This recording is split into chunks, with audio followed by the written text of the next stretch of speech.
নমস্কার, আমি সুমন কাঞ্জিলাল। গোপন কথা 777 আপনাদের স্বাগত। প্রতিদিনের মতো আমি নতুন নতুন প্রশ্ন নিয়ে আপনাদের সামনে হাজির হয়েছি। তা আজকের প্রশ্ন হলো, একজন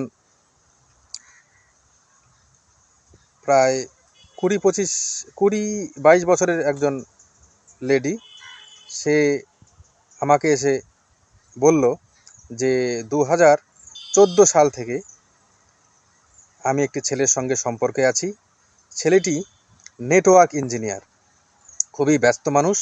আমার সঙ্গে তার কোনো কথাই হয় না, আমাকে সময়ও দেয় না।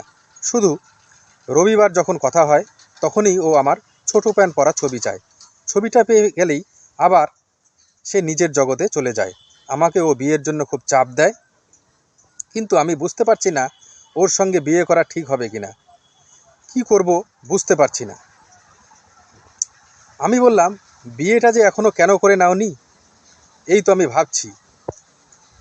এ ছেলে তো ছেলে নয়, হীরের টুকরো নিশ্চয়ই। না তোমাকে সে ফোন করে বিরক্ত করে, না মেসেজের পর মেসেজ পাঠিয়ে উত্ত্যক্ত করে মারে। একটি কোণায় চুপটি করে বসে আছে তোমার ওই প্রেমিক, যতটুকু তার না চাইলেই নয়। সপ্তাহান্তে চেয়ে নিচ্ছে সেইটুকুই, ব্যাস। না কোনো খিটপিট, না কোনো পাহাড় প্রমাণ দাবি দেওয়া। এই পৃথিবী পাপে ভর্তি না হলে আমরা নিজেরা গিয়ে ব্যবস্থা করে আসতাম তোমাদের দুজনের বিয়ের। কিন্তু হায়, তা তো আর নয়। ফলে ছেলে যতই শান্তিপ্রিয়,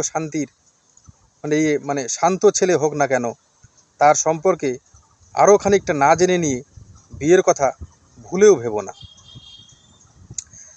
থাকে কোথায়, বাড়িতে কে কে আছে, সবটা সচক্ষে না দেখা অবধি, দুবাড়ির লোকের কথাবার্তা না হওয়া অবধি বিয়ের কোনো প্রশ্নই নেই। আর ছোট প্যান্টের টবিও আপাতত বন্ধ রাখলেই ভালো। সময় দেবে না, ছোট প্যান্টের ছবিও পাবে না, এই হলো আমাদের সাফ কথা।